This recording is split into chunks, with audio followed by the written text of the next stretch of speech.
For all his meticulous planning, the ruthless attorney, the concealed offshore funds, and the savage prenup meant to leave Audrey destitute, Russell Sterling had overlooked a single, catastrophic variable: his father-in-law. While Russell had spent the previous evening toasting his own brilliance with Dom Perignon, convinced he could easily discard the woman who had stood by him for a decade, he had dismissed the old man as a simple retired mechanic from Ohio. That assumption crumbled at 9 a.m. When the courtroom doors opened, Russell wasn't facing a pensioner. He was staring down his worst nightmare, a man clutching the one document capable of destroying his entire world. The air inside the Golden Rail, one of Boston's most exclusive private clubs, smelled of aged mahogany, cigar smoke, and the distinct crisp scent of arrogance.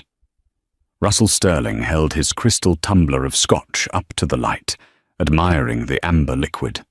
He was 42, handsome in a predatory sort of way, with a jawline that looked like it had been chiseled out of granite, and a suit that cost more than most people's cars.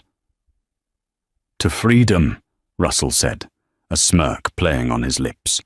Across the table, Harrison Cole, his attorney, clinked his glass against Russell's.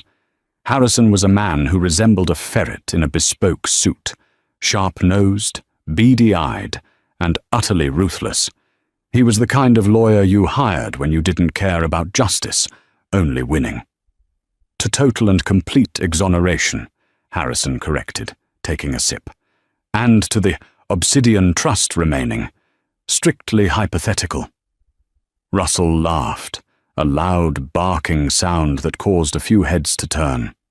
"She has no idea, Harrison. Audrey thinks I'm worth maybe $5 million on paper. She doesn't know about the holdings in the Caymans. She doesn't know about the shell company in Delaware.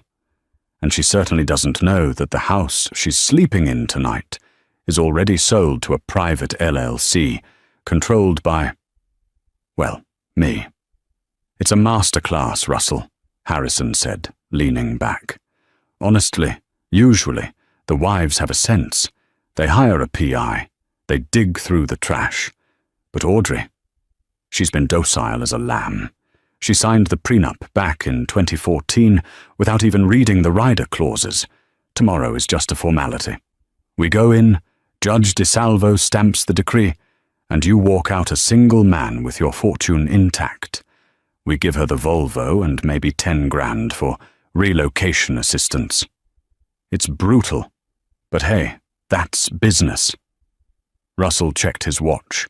It was a Patek Philippe, another asset he'd conveniently lost in a poker game to his brother last month, only to have his brother hold it for him until the divorce finalized. "She's weak," Russell muttered, his eyes narrowing. "That's her problem. She's always been weak, just like that old man of hers. What was he? A shift manager at a tire plant in Akron?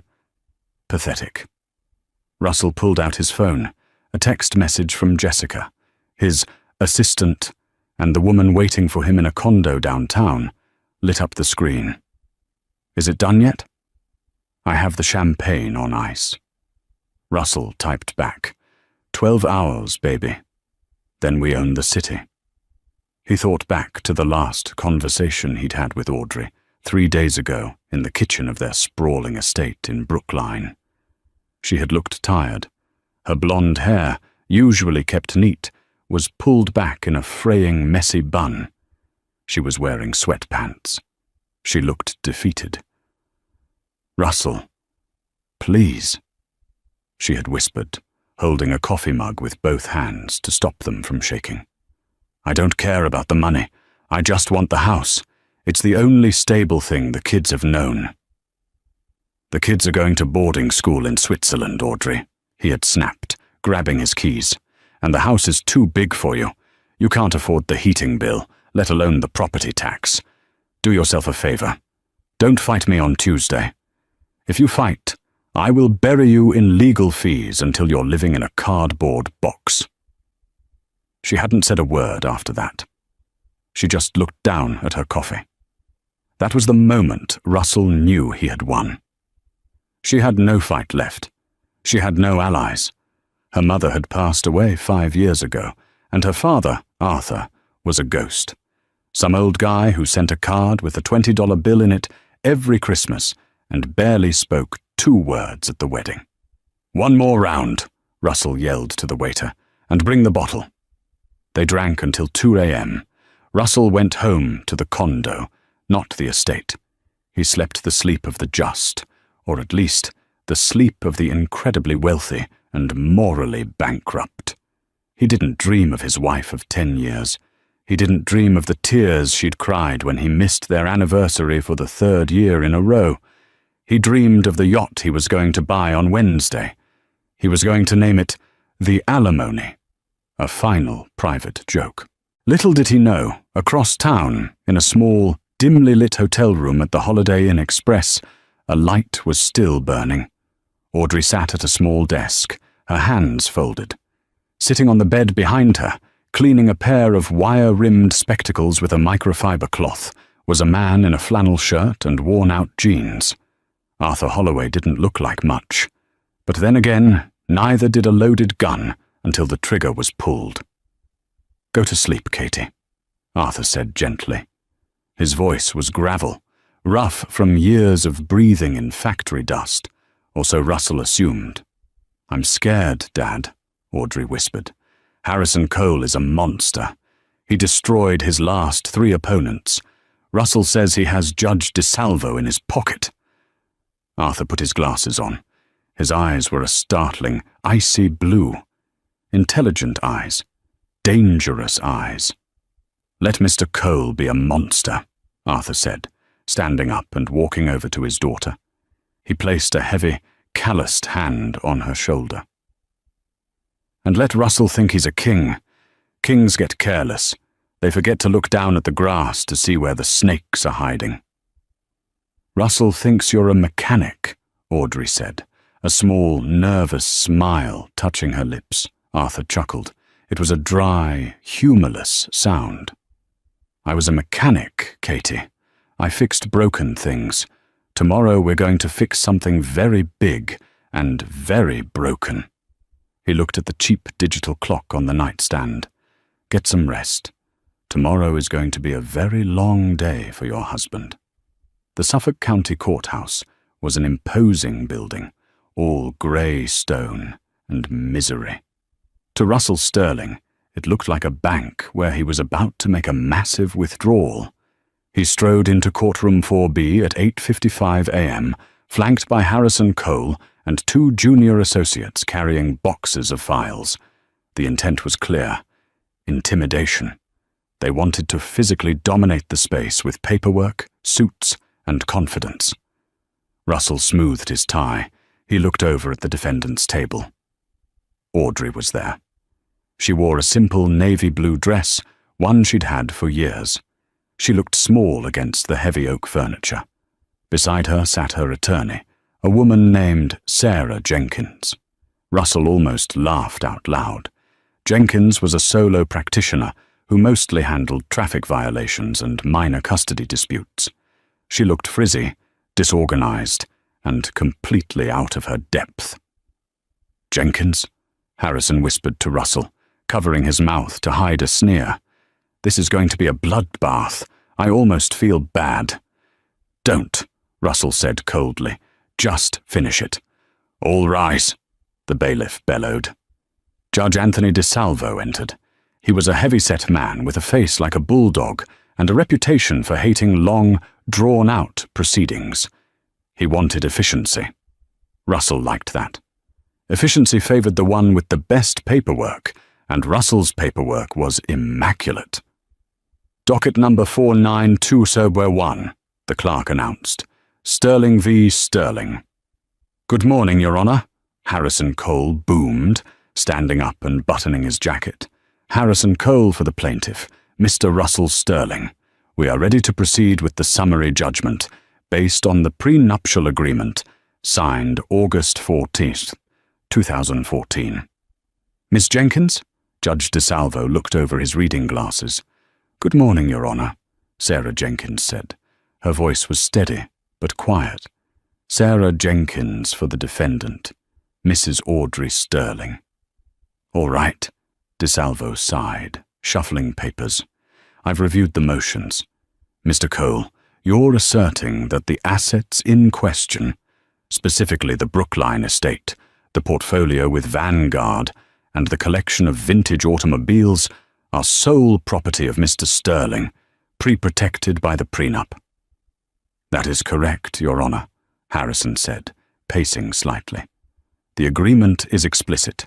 Any assets acquired through Sterling Industries or its subsidiaries remain the sole property of my client. Mrs. Sterling waived her rights to equitable distribution in exchange for a lump sum payment of $50,000 upon dissolution of the marriage. A ripple of murmurs went through the few people in the gallery. $50,000. It was an insult. It wouldn't even cover rent in Boston for a year. And, Harrison continued, pressing his advantage, we have evidence that Mrs. Sterling has been fiscally irresponsible during the marriage, necessitating this strict separation. My client has been the sole provider. Russell sat back, crossing his legs. He watched Audrey. She wasn't looking at him. She was looking at the double doors at the back of the courtroom. Who is she waiting for? Russell thought. Her boyfriend? Some loser she met at the gym? Ms. Jenkins, the judge said, do you have any counter-arguments regarding the validity of the prenup? Sarah Jenkins stood up. She shuffled her papers nervously. Your Honor, we are not contesting the signature on the prenup. Russell smirked. Game over. However, Jenkins continued, we are contesting the completeness of the financial disclosure provided by Mr. Sterling at the time of signing, and indeed, the financial disclosure provided to this court today. Harrison Cole laughed, a short, dismissive sound. Objection, Your Honor. This is a fishing expedition. We have provided over 4,000 pages of financial documents. Mr. Sterling's life is an open book. Your Honor, Jenkins said, we believe there are significant assets, totaling in the mid-8 figures, that have been deliberately concealed through a network of shell companies in the Cayman Islands and Nevis. That is a lie, Russell blurted out, standing up.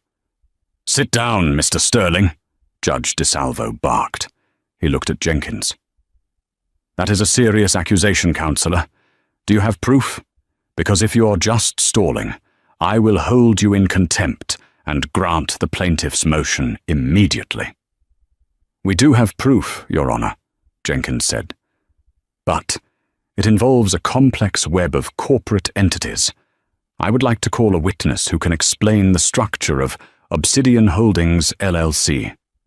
Russell froze. Obsidian. He felt a cold drop of sweat slide down his spine. He had never spoken that name to Audrey. He hadn't even written it down in his home office. It existed only on a secure server in Zurich and in the mind of his offshore banker. Harrison Cole stiffened. Your Honor, this is preposterous. There is no witness list. They cannot just surprise us with— Actually, Your Honor, Jenkins interrupted. We filed an amended witness list this morning at 8 a.m., adhering to the 60-minute emergency disclosure rule for rebuttals. DeSalvo checked his computer screen. She's right, Mr. Cole, it's here. The judge squinted at the screen. Arthur Holloway. Russell blinked. He let out a breath of relief. Arthur? Her dad? Russell leaned over to Harrison. It's fine, he whispered aggressively. It's her father. He's a nobody. He's a retired factory worker. He doesn't know what an LLC is. They're desperate. Let him testify. I'll tear him apart on cross-examination myself.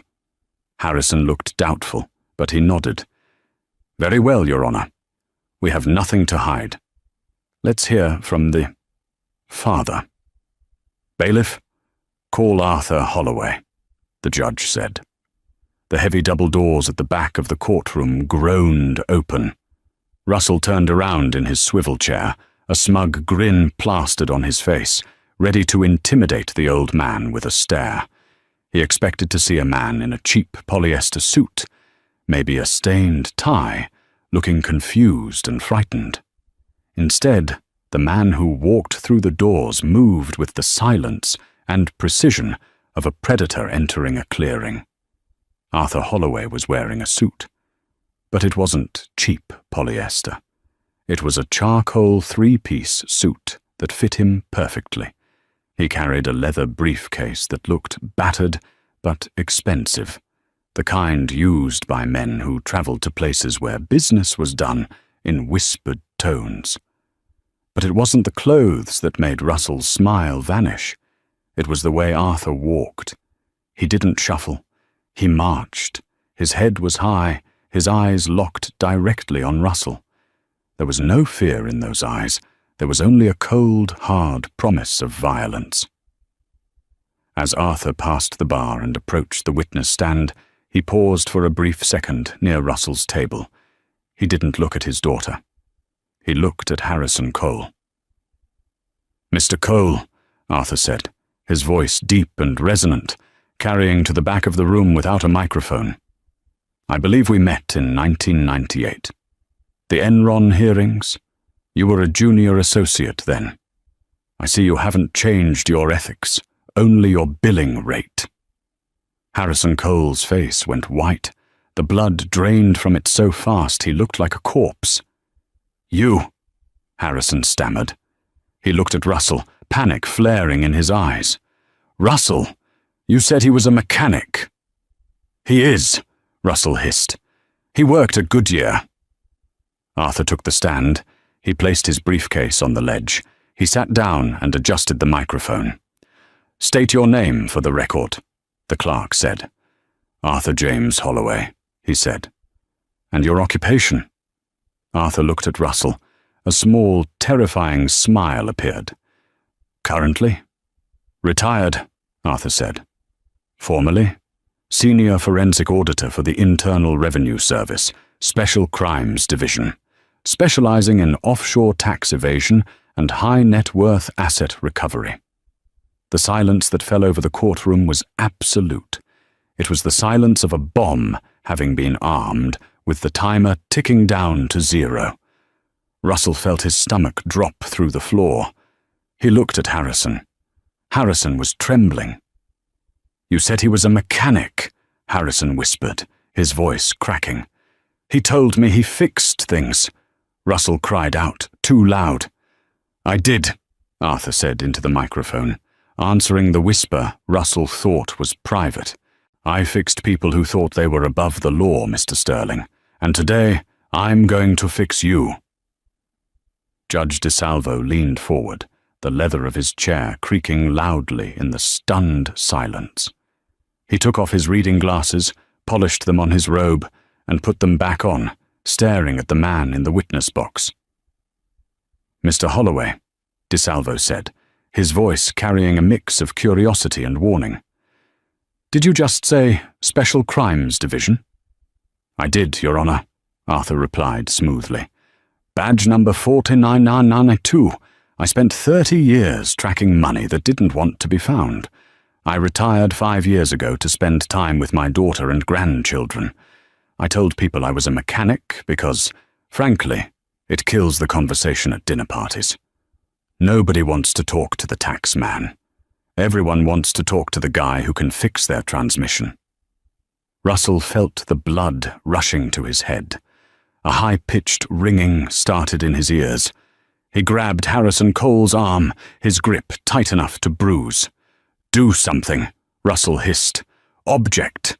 Get him out of here. He's lying. He's a senile old man."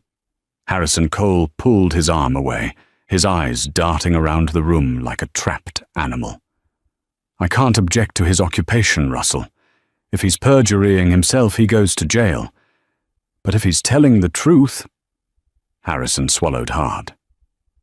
"If that's really Arthur, the artichoke." "Holloway. The what?" "It was a nickname," Harrison whispered, looking nauseous. because when you peel back the layers of a company, he always gets to the heart. He took down the McAllister Syndicate in '04. I thought he was dead. "Mr. Cole," Judge DeSalvo barked, "are you done consulting with your client? Because I am very interested to hear what Mr. Holloway has to say about Obsidian Holdings." Harrison stood up, his knees shaking slightly. "Your Honor, we object to this witness on the grounds of relevance. This is a divorce hearing, not a tax audit. Mr. Sterling's financials have been certified by a CPA." "And Enron's financials were certified by Arthur Anderson," Arthur cut in, his voice calm but slicing through the air like a razor. "Certification only works if you show the accountant everything, Mr. Cole. You know that. You taught a seminar on creative asset shielding at Harvard Law in 2011. I have the syllabus in my briefcase, if you'd like a refresher." Harrison sat down abruptly. He didn't say another word. He knew when he was outgunned. "Proceed, Ms. Jenkins," the judge said, a faint smile playing on his lips. Sarah Jenkins, who had been looked down upon by Russell and Harrison all morning, stood up. She looked taller now, confident. "Mr. Holloway," she said, "please tell the court how you became aware of the entity known as Obsidian Holdings, LLC. Arthur turned his gaze to Russell. For the first time, Russell saw the depth of the intelligence behind those eyes. It wasn't the look of a father-in-law. It was the look of a hunter who had been watching his prey graze for months, waiting for the perfect wind. "Russell has always considered me a simpleton," Arthur began. "For 10 years I've sat at his Thanksgiving table. I've listened to him explain basic economics to me as if I were a child. I've watched him buy cars worth more than my pension. And I never said a word. I played the part. The blue-collar dad from Ohio." Arthur paused, opening his briefcase. The click of the latches echoed like gunshots. "But Russell made a mistake. He assumed that because I was quiet, I wasn't listening. And he assumed that because I lived in a small house, I didn't have resources." Arthur pulled out a thick stack of documents, bound with a red clip. "6 months ago, Audrey called me crying," Arthur continued. "She said Russell was going to leave her. She said he had been threatening her, telling her she would end up with nothing. That triggered an instinct in me, Your Honor. So I made a few calls to old colleagues in Zurich and the Caymans. I didn't break any laws. I simply followed the digital exhaust." "Digital exhaust?" Judge DeSalvo asked. "Rich men like Russell are arrogant," Arthur said, pulling a single sheet of paper from the stack. "They think the internet is anonymous. It isn't. On January 14th of this year, Russell accessed a secure server in Nevis. He did it from the IP address of his home in Brookline. He used a VPN, of course. Ghost VPN. Very popular, but he made one critical error." Arthur held up the paper. "He paid for the VPN subscription using his corporate credit card, the one registered to Sterling Industries. And he used his personal email, rsterling82@gmail.com, as the recovery address for the offshore account. Russell felt like he couldn't breathe. The room was spinning. The recovery email. He had set it up late one night, drunk on scotch, thinking, I'll never need this. But just in case I forget the password. Once I had the email linkage, Arthur said. It was a matter of public record requests in Nevis regarding the registered agent. The agent is a man named Lars Vonderhaar. Mr. Vonderhaar is a known facilitator for shell companies. And guess who is the sole beneficiary of the trust managed by Mr. Vonderhaar? Arthur looked directly at Russell. Russell Sterling. Lies, Russell screamed. He couldn't help it. The walls were closing in. He jumped up, knocking his expensive chair over. This is illegal. You hacked me. You hacked my computer.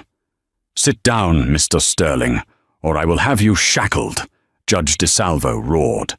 The gavel banged down, shaking the bench. "Mr. Holloway, do you have physical proof of the assets within this Obsidian Holdings?" "I do," Arthur said. "Ms. Jenkins, if you would." Sarah Jenkins walked to the center of the room and set up a projector. She plugged in a laptop. "Part 4 begins now," Arthur said softly to himself. A spreadsheet appeared on the white projection screen. It was complex, filled with routing numbers, swift codes, and transaction IDs. To the layman, it looked like gibberish. To a financial judge and a tax lawyer, it looked like a confession. "What are we looking at?" Judge DeSalvo asked, leaning forward, squinting. Arthur pointed a laser pointer at the screen. The red dot danced over a column of numbers. "This, Your Honor, is a transaction log from Sterling Industries' main operating account in Boston. Note the dates: November 3rd, December 12th, January 4th. Large withdrawals: $250,000, $500,000, $1.2 million. They are labeled in the corporate ledger as consulting fees, paid to a vendor called Global Strategic Solutions." "I have consultants," Russell yelled, though his voice was weaker now. "We were expanding into Asia." "Global Strategic Solutions," Arthur continued, ignoring Russell, "is a shell company registered in Delaware. Its address is a P.O. box at a UPS store in Wilmington. I had a colleague drive by and take a picture." Sarah Jenkins clicked a button. A photo appeared on the screen.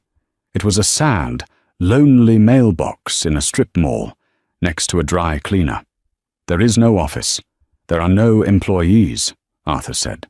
"But look where the money goes after it hits Delaware." The slide changed. Now it showed a flow chart. From Delaware, the funds are wire transferred within 24 hours to a bank in Liechtenstein. The account holder is Obsidian Holdings. And from there, it sits, accruing interest, waiting for the divorce to be finalized. Arthur turned to the judge. "Your Honor, the total amount transferred into Obsidian Holdings over the last 18 months is $14,300,000. This money was siphoned directly from the marital assets. It is community property. Russell stole it from his wife, and he tried to hide it from this court." Harrison Cole had his face in his hands. He was no longer taking notes. He was likely calculating how much malpractice insurance he had. "Mr. Cole," Judge DeSalvo said, his voice dangerously quiet. "Did you know about this?" Harrison shot up. "No, Your Honor, absolutely not. My client assured me that the financial disclosures were complete. I relied on his sworn affidavit. If these allegations are true, I have been defrauded by my own client." "You coward!" Russell shouted at his lawyer. "You told me how to do it. You said, 'Get it out of the country before she files.'" The courtroom gasped. Russell clamped his hand over his mouth instantly, his eyes widening in horror. He realized what he had just done. In his anger, in his panic, he had just confessed. Judge DeSalvo stared at Russell. The judge didn't look angry anymore. He looked disappointed. And that was worse. "Let the record show," the judge said, speaking slowly into his microphone, "that the plaintiff has just admitted to transferring assets to avoid equitable distribution." I didn't mean," Russell stammered. "But we aren't done, Your Honor," Arthur interrupted, "because the money isn't just about the divorce. This is where it gets interesting." Arthur picked up another document from his briefcase. This one looked older. It was yellowed at the edges. "Mr. Sterling," Arthur said, addressing Russell directly. "You remember the prenup, don't you? The one you waved in my daughter's face?" "The prenup is ironclad," Russell muttered, trying to regain some ground. "She gets nothing." "Ms. Jenkins," Arthur said, "page 14, clause 7b. Sarah Jenkins handed a copy of the prenup to the judge. "Clause 7b, Sarah read aloud. "Material breach and penalty. In the event that either party is found to have willfully concealed assets exceeding the value of $1,000 with the intent to defraud the other party, the entirety of this prenuptial agreement shall be rendered null and void. Russell froze. He didn't remember that clause. "Harrison," Russell whispered. Harrison Cole looked at him with dead eyes. "It's a standard fraud protection clause, Russell. I put it in all my contracts. I assumed you wouldn't be stupid enough to actually get caught." "Since you have just admitted to the concealment," Arthur said, "and the amount is clearly over $1 million, the prenup is dead. Which means—" Arthur took off his glasses and folded them. "Audrey is entitled to 50% of everything, including Obsidian Holdings, including the house, including the company." "No," Russell whispered. "No, you can't take the company. It's my legacy." "There is one more thing," Arthur said. He turned back to the judge. "Your Honor, as a former federal officer, I have a duty to report crimes. The $14 million in Obsidian Holdings wasn't taxed. It was written off as business expenses, consulting fees. That represents approximately $5 million in tax evasion." Arthur pulled a small, sealed envelope from his jacket pocket. "I took the liberty of compiling a formal whistleblower report for the IRS Criminal Investigation Division. I haven't mailed it yet. I wanted to see how today went." Russell stared at the envelope. It was white, unassuming, and it contained the end of his life. "If that envelope gets mailed," Harrison Cole whispered to Russell, "you aren't just losing your house. You're going to federal prison for 5 to 7 years. Russell looked at Audrey. She was still sitting quietly, but she was looking at him now. She wasn't smiling. She looked sad. She looked at him with the pity one might feel for a dog that had run into traffic. "Audrey," Russell choked out. "Honey, baby, we can talk about this. We don't need the courts. We can work this out." Arthur stepped down from the witness stand. He walked over to Audrey and stood behind her, his hands on the back of her chair. A shield of steel and flannel. "Mr. Sterling," the judge said, "I am going to call a recess. I suggest you and Mr. Cole have a very, very serious conversation about a settlement offer. And when I say serious, I mean you better offer Mrs. Sterling the moon, the stars, and the sky. Because if you come back in here and make me rule on this, I will strip you of every dime you have, and then I will personally hand that envelope to the district attorney. Recess for 1 hour." The gavel banged. Russell collapsed into his chair. He watched Arthur lean down and whisper something to Audrey. She nodded and took her father's hand. They walked out of the courtroom together, heads held high. As they passed the defense table, Arthur paused. He didn't look at Russell. He looked at the Rolex on Russell's wrist, the one Russell was hiding. "Nice watch," Arthur said. "You might want to sell it. You're going to need the bail money." The conference room attached to Courtroom 4B was a stark contrast to the opulence Russell Sterling was accustomed to. It was a windowless box with scuffed beige walls, a water cooler that hummed aggressively, and a laminate table that wobbled if you leaned on it too hard. Russell sat on one side, his head in his hands.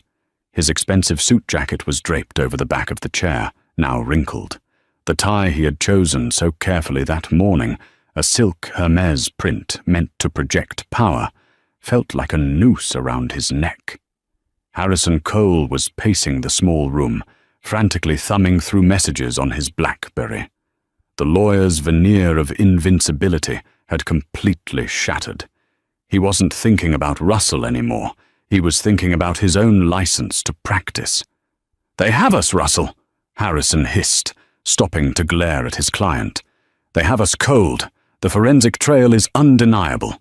You used the corporate card for the VPN. God, how could you be so sloppy? That's rookie mistake 101. I didn't hire you to critique my IT skills, Harrison, Russell snapped, looking up. His eyes were bloodshot. I hired you to fix this. Make it go away. I can't fix fraud, Russell. Harrison kept his voice, low but intense. This isn't a parking ticket. You admitted in open court that you moved the money. Arthur Holloway is sitting out there with a sealed indictment in his pocket. If that envelope hits the mail, the IRS freezes everything. The company accounts, your personal accounts, even the cash in your wallet. You won't be able to buy a pack of gum, let alone pay me. The door opened. Russell flinched. He expected the bailiff. Instead, Sarah Jenkins walked in, followed by Audrey and Arthur. Audrey looked different. The fear that had defined her posture for the last year was gone.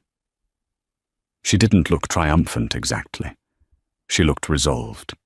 She sat down opposite Russell, folding her hands on the table. Arthur didn't sit. He stood by the door, leaning against the frame, arms crossed.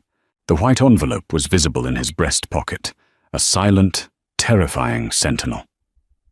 Here is the offer, Sarah Jenkins said, sliding a single sheet of paper across the table. Harrison picked it up. His eyes scanned the document, widening with every line. This is insane, Harrison muttered. You want everything? Not everything, Sarah corrected calmly.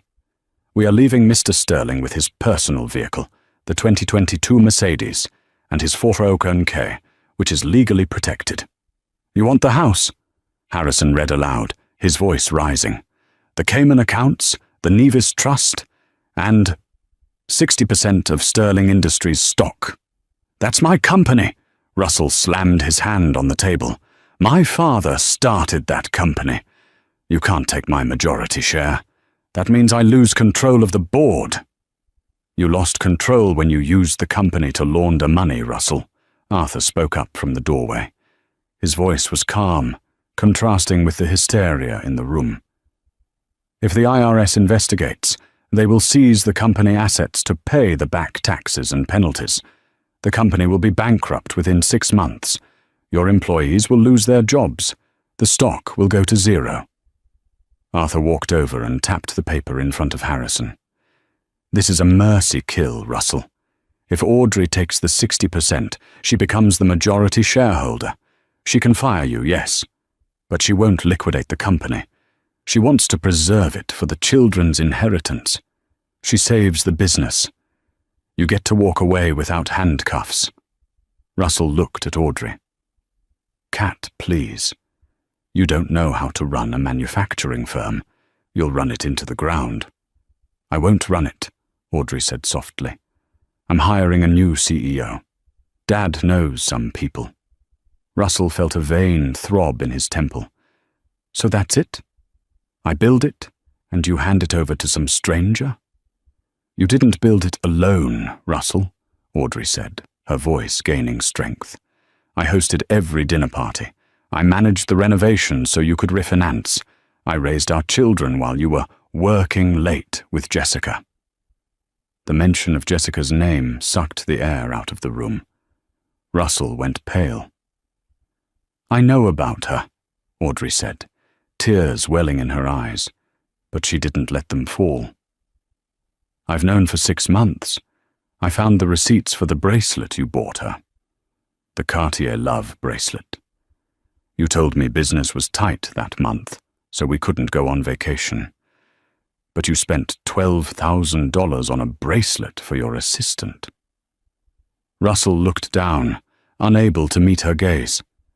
The shame was a physical weight, pressing him into the cheap plastic chair. The offer is non-negotiable, Sarah Jenkins said.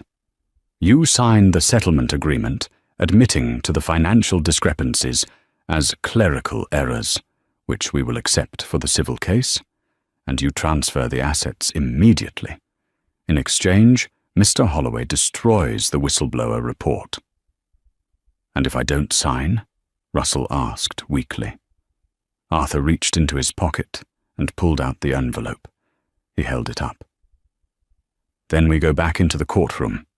Judge DeSalvo issues a ruling that gives Audrey everything anyway, because you committed perjury. And then I walk this down the street to the federal building. The choice is yours, Russell. Poverty or prison. Harrison Cole leaned in close to Russell. "Sign it," he whispered. "Sign it right now. If you go to prison, I can't help you. And frankly, with what you owe me in legal fees, I'm not sure I'd want to." Russell looked at the pen. It was a cheap Bic ballpoint sitting on the table. It looked so insignificant. He thought about his condo downtown. He thought about the yacht he was going to buy. He thought about the reputation he had built as a titan of industry. It was all dissolving like sugar in hot water. "I need time," Russell croaked. "You have 5 minutes," Arthur said, checking his watch. "The judge is back at 11 now. Russell looked at Audrey one last time. He was looking for a trace of the woman who used to forgive him for everything. The woman who would apologize when he yelled at her. That woman was gone. With a trembling hand, Russell picked up the pen. He signed his name at the bottom of the page. The signature was shaky, barely recognizable.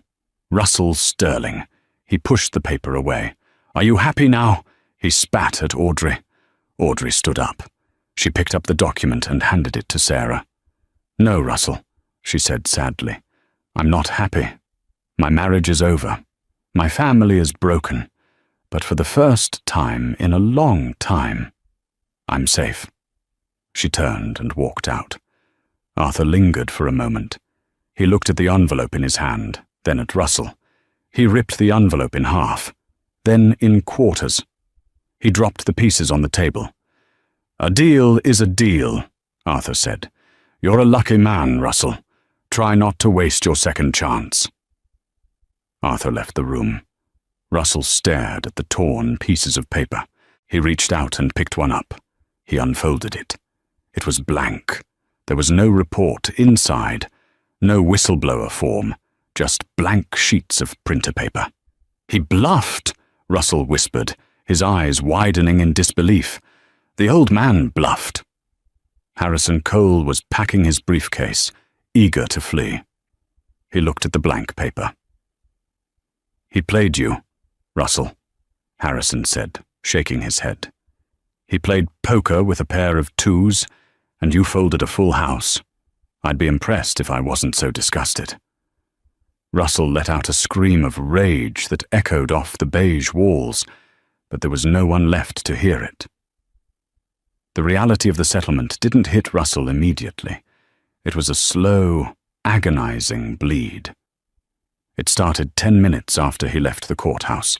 He walked out the side exit to avoid any potential press, though in reality, no one cared enough to be there. He pulled out his phone to call Jessica. He needed comfort. He needed to hear someone tell him that he was still a king, even if his kingdom had been halved. "Hey, baby," he said, when she answered, trying to force a casual tone into his voice. "Court is over." Finally, Jessica's voice was bright, expectant. "Did you crush her? Is the house ours?" Russell paused, standing on the sidewalk as a cold wind whipped through the streets of Boston. Not exactly. There were some complications. The judge was biased. We had to settle. "Settle?" The brightness in her voice dimmed. "What does that mean, Russell? What did you give her?" "She got the house," Russell admitted, wincing. "And the investment accounts." Silence on the other end. A cold, calculating silence. "And the offshore money?" Jessica asked sharply. "The obsidian thing you told me about?" "She got that too." Russell rubbed his temples. "Look, Jess, it's complicated. Her father is some kind of ex-Fed. They had me cornered. But I still have my salary. I'm still the CEO. Well, technically I'm a minority shareholder now, but I can rebuild. We can rebuild." "Wait," Jessica said. Her voice was unrecognizable. It wasn't the voice of the loving girlfriend. It was the voice of a transaction failing. You lost the house, the savings and the hidden cash? So what do you have? I have you, Russell said, hating how pathetic he sounded. And the condo? The condo is leased in the company name, Russell, Jessica pointed out. If you lost control of the company, how long until they cut the lease? Russell hadn't thought of that. I can't do this, Jessica said abruptly. I'm not doing the rebuilding phase. I signed up for the enjoying the spoils phase. I'm sorry, Russell. Don't come to the condo tonight. I'll have my things moved out by 5 and worst. Jessica! Jess! Click. She hung up. Just like that. 2 years of love, gone the moment the balance sheet turned red. Russell stood on the corner of Tremont Street, holding a phone that felt like a brick. He walked to his car. At least he still had the Mercedes. He unlocked the door and sank into the leather seat. It smelled of new car and stale cologne. He started the engine, but before he could put it in drive, his phone pinged. An email notification. From HR Dept, Sterling Industries. Subject, Notice of Special Board Meeting. Dear Mr. Sterling, per the request of the new majority shareholder, a mandatory Board of Directors meeting has been scheduled for tomorrow at 9 a.m. The sole agenda item is Executive Leadership Restructuring. Your attendance is required. Restructuring, Russell muttered. That was corporate speak for you're fired. He drove. He didn't know where he was going. He couldn't go to the estate in Brookline. That was Audrey's now. He couldn't go to the condo. Jessica was packing. He instinctively drove toward the Golden Rail. He needed a drink. He needed to be around men who respected him, men who didn't know he was a failure. He pulled up to the valet. The young attendant, a kid named Leo, who Russell usually tipped well, opened the door. Good afternoon, Mr. Sterling. Rough day? You have no idea, Leo, Russell grunted, tossing him the keys. Keep it close. He walked into the club. The mahogany, the smoke, the scent of money. It was all there. He sat at the bar. Macallan 25, Russell ordered. The bartender, a man named Thomas, who had served Russell for a decade, hesitated. He looked uncomfortable. Mr. Sterling, Thomas said quietly, I'm afraid your membership has been flagged. Flagged? Russell laughed incredulously. I pay my dues annually. $50,000 a year. What are you talking about? It's not the dues, sir. Thomas leaned in, lowering his voice to a whisper. The bylaws committee met an hour ago. Apparently, news of the court proceedings leaked. Specifically, the admission of fraud. Russell's blood ran cold. Harrison. It had to be Harrison. That snake was distancing himself by spreading the news first, painting himself as the victim of a lying client. The club has a strict morality clause regarding financial crimes, Thomas said apologetically. They've suspended your privileges pending a formal review. I can't serve you, sir. Heads were turning. Men Russell had played golf with, men he had done deals with, were looking at him. They weren't looking with admiration anymore. They were looking with that specific mix of curiosity and disgust reserved for the contagious. Russell stood up. His legs felt weak. Fine, he snarled, trying to salvage a shred of dignity. This place has gone downhill anyway. He stormed out. He waited for his car, tapping his foot, feeling the eyes of the valet on him. When the Mercedes pulled up, Russell ripped the door open. He drove aimlessly for hours. As the sun set, turning the Boston skyline into a silhouette of jagged teeth, Russell realized he had nowhere to go. He checked his bank account on his phone. The joint accounts had been frozen by the court order pending transfer. His personal account had 4,200 sotolos in it. That was it. That was the sum total of Russell Sterling's life. He pulled into the parking lot of a motel off I-93. It wasn't the Holiday Inn Express where Audrey had stayed. It was worse. The neon sign buzzed with a dying E. He paid cash for a room. The room smelled of cigarettes and mildew. Russell sat on the edge of the sagging mattress. He loosened his tie, the Hermes tie that cost more than a week's stay at this motel. He put his head in his hands, and for the first time in 30 years, Russell Sterling cried. He didn't cry for Audrey. He didn't cry for his children. He cried for himself. He cried for the yacht he would never own. He cried for the reflection in the mirror that he could no longer stand to look at. But the night wasn't over. At 11:30 p.m., a knock came at the door.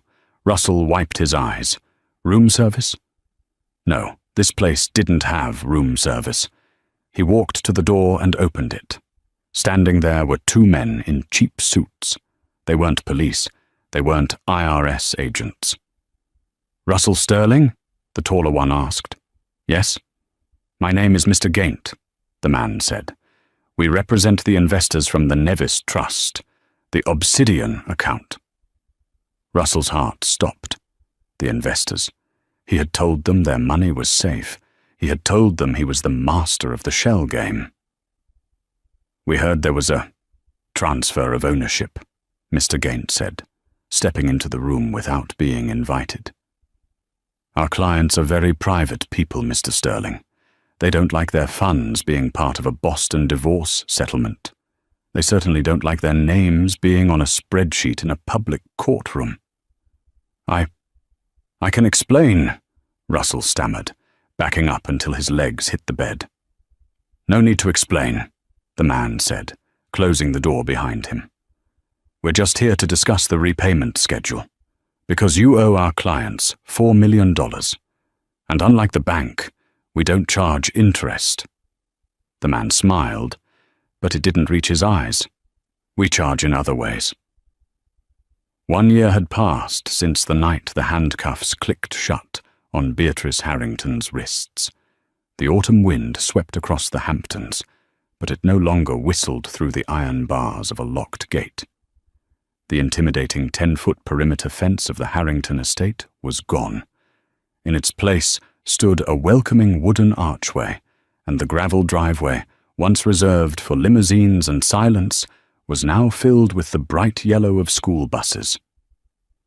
Sarah Blackwood stepped out of her town car. She paused, taking a deep breath of the crisp air. She had spent the morning in a glass-walled boardroom in Manhattan, staring down Preston Clyde until he finally signed the acquisition papers. The shark had folded.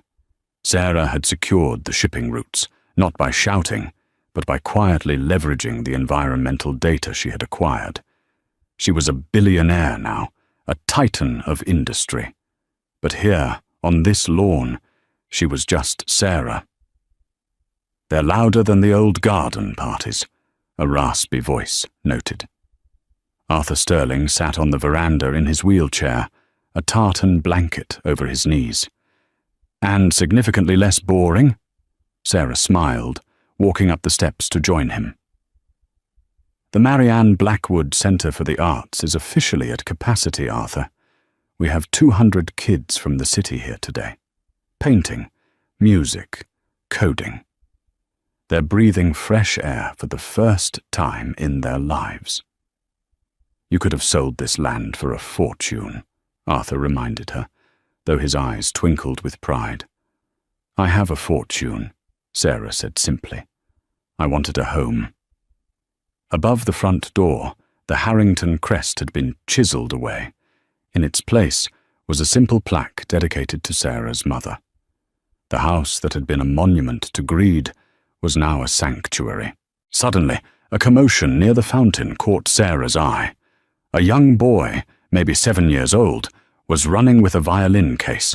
He tripped over his own shoelaces and went sprawling onto the pavement. The case clattered loudly. The boy froze. He curled into himself, flinching, waiting for the shouting to start. It was a reaction Sarah knew too well. It was the same way she had flinched when the vase shattered a year ago. Sarah didn't hesitate. She walked over and knelt on the pavement, ruining the knees of her tailored trousers. "Hey," she whispered. "Are you okay?" The boy looked up, terrifying tears in his eyes. "I fell. I'm sorry. I'm sorry." "It's okay," Sarah said, her voice steady and warm. "In this house, we don't get in trouble for accidents. We just pick ourselves up." She tied his shoelaces for him. "Go on. Make some music." The boy beamed, the fear vanishing, and ran off. Arthur watched her return to the porch. "You know, I received a letter from Bedford Hills Correctional Facility today." Sarah's expression hardened slightly. "Beatrice?" "She claims she's a political prisoner," Arthur sighed. "She's still writing letters to the governor, demanding a pardon. She refuses to work in the laundry room because the detergent ruins her hands." "Let her write," Sarah said. "She has 3 years to think about it." "And Russell?" "He's in Jersey City," Arthur reported. "He lost the car wash job. He's delivering food for DoorDash on a bicycle now. Apparently, he got a bad review yesterday for eating a customer's fries." Sarah let out a short, sharp laugh. "Reality is a tough teacher. You conquered them, Sarah. You took their castle." "No," Sarah corrected him, looking at her grandmother, Martha, who was sitting on a bench reading to a group of toddlers. "I didn't take their castle. I just opened the doors." Martha looked up and waved. She looked 10 years younger, her heart condition managed by the best doctors money could buy. She had told Sarah once that the Blackwood name was a fire, but Sarah hadn't been burned. She had used the fire to keep others warm. Sarah looked at the house. It wasn't scary anymore. It wasn't a symbol of her oppression. It was just a building, filled with noise and life and messy, beautiful potential. The maid who had been thrown out into the rain had returned as the owner, but she hadn't become a Harrington. She had remained a Bennett. "Come on, Arthur," Sarah said, grabbing the handles of his wheelchair. "Let's go inside. I think the kids are putting on a concert, and I don't want to miss the opening act." And that is the story of Sarah Blackwood. It serves as a powerful reminder that true nobility isn't defined by your lineage or your bank account, but by how you treat people when you think you have nothing to lose. The Harringtons had everything: money, status, power, and they lost it all because they lacked basic humanity. Sarah had nothing but her dignity, and it turned out to be the most valuable asset of all. She proved that you can walk through the fire of revenge without getting burned, as long as you remember who you are. The Harringtons built walls to keep people out. Sarah built tables to invite people in. That is the only legacy that matters. What an incredible journey, from the service entrance to the boardroom. What do you think? Did Russell deserve a harsher punishment? Or is delivering lukewarm fries in the rain the ultimate justice for a man who used to mock the working class? Let me know your thoughts in the comments below. I love reading your theories. If you enjoyed this story of justice served cold, please smash that like button. It really helps the channel grow. And if you haven't already, hit subscribe and turn on notifications. We have a massive story coming next week about a groom who exposed his bride's secrets at the altar. You do not want to miss the drama. Thanks for watching. Stay kind, and remember, be careful who you step on today. They might be your boss tomorrow. See you in the next video.